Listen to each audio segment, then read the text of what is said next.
എല്ലാവർക്കും നമസ്കാരം. FCIയിൽ food corporation of ഇന്ത്യയിൽ ഒരു സ്ഥിര ജോലി നോക്കുന്നവർക്ക് പുതിയ നോട്ടിഫിക്കേഷൻ റിലീസ് ചെയ്യാൻ പോവുകയാണ്. ഗവൺമെന്റിന്റെ ഒഫീഷ്യൽ നോട്ടീസാണ് റിലീസ് ചെയ്തിരിക്കുന്നത്. റിക്രൂട്ട്മെന്റ് കണ്ടക്ട് ചെയ്യാൻ പോവുകയാണ് എന്ന് പറഞ്ഞ നോട്ടീസാണ് റിലീസ് ചെയ്തിരിക്കുന്നത്. നേരത്തെ ഇതിന്റെ വേക്കൻസിയുടെ വീഡിയോ ചെയ്തിരുന്നു. 33,000 വേക്കൻസി റിപ്പോർട്ട് ചെയ്തിട്ടുണ്ട്. അതിന്റെ വീഡിയോ ചെയ്തിരുന്നു. 10+2 ഡിഗ്രി ഉയർന്ന ക്വാളിഫിക്കേഷൻ ഉള്ളവർക്ക് അപ്ലൈ ചെയ്യാൻ പറ്റുന്ന ധാരാളം പോസ്റ്റുകളുണ്ട്. 33,000 അധികം വേക്കൻസി ഉണ്ട്.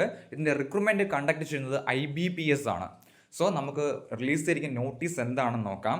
13/5/2026 ഡേറ്റ് ചെയ്ത നോട്ടീസ് പ്രകാരം FCI food corporation of India പുതിയ റിക്രൂട്ട്മെന്റ് നടത്താൻ പോവുകയാണ് എന്നുള്ള നോട്ടീസാണ് റിലീസ് ചെയ്തിരിക്കുന്നത്. 24 ജൂലൈ 2026 ഈ നോട്ടീസ് പബ്ലിഷ് ചെയ്തിരിക്കുന്നത്. സോ ഉടനെ തന്നെ ഇതിൻ്റെ നോട്ടിഫിക്കേഷൻ വരുന്നതാണ്. നോട്ടിഫിക്കേഷൻ വരുമ്പോൾ തന്നെ ഇതിൻ്റെ ആപ്ലിക്കേഷൻ സ്റ്റാർട്ട് ആവുന്നതാണ്. കേരളത്തിന് റിക്രൂട്ട്മെൻറ്റ് സെൻറ്ററുകളുണ്ട്. മാത്രമല്ല കേരളത്തിൽ നമുക്ക് ജോലി ലഭിക്കുന്നതുമാണ്. 33,000 വേക്കൻസി ഉണ്ട്. ഒരു സെപ്പറേറ്റ് വീഡിയോ ഏതൊക്കെ പോസ്റ്റുകളാണ് റിക്രൂട്ട്മെൻറ്റ് ഉള്ളതെന്ന് പറഞ്ഞ് ഒരു സെപ്പറേറ്റ് വീഡിയോയും കൂടി ചെയ്യാം. നേരത്തെ വീഡിയോ ചെയ്തിരുന്നതാണ്. 33,000 വേക്കൻസി ഉണ്ട്. ഓരോ പോസ്റ്റുകൾ ഏതൊക്കെയാണ്, ഏതൊക്കെ സോണിൽ ഏതൊക്കെ വേക്കൻസികളുണ്ട്, ഒരു ഡീറ്റെയിൽ വീഡിയോ ചെയ്തിരുന്നു. ഒരു ഡീറ്റെയിൽ വീഡിയോയും കൂടി ചെയ്യാം. സോ എന്തെങ്കിലും സംശയം ഉണ്ടെങ്കിൽ കമൻറ്റ് ചെയ്യുക. എന്തായാലും എല്ലാവരും പ്രിപ്പറേഷൻ സ്റ്റാർട്ട് ചെയ്യുക. ഇതിൻ്റെ സിലബസ് ഒക്കെ വെച്ചൊരു വീഡിയോ ചെയ്യാം. എല്ലാവർക്കും അപേക്ഷിക്കാൻ സാധിക്കുന്ന റിക്രൂട്ട്മെൻറ്റ് നോട്ടിഫിക്കേഷൻ ആണ് FCIയുടെ. എന്തെങ്കിലും സംശയം ഉണ്ടെങ്കിൽ കമൻറ്റ് ചെയ്യുക. താങ്ക്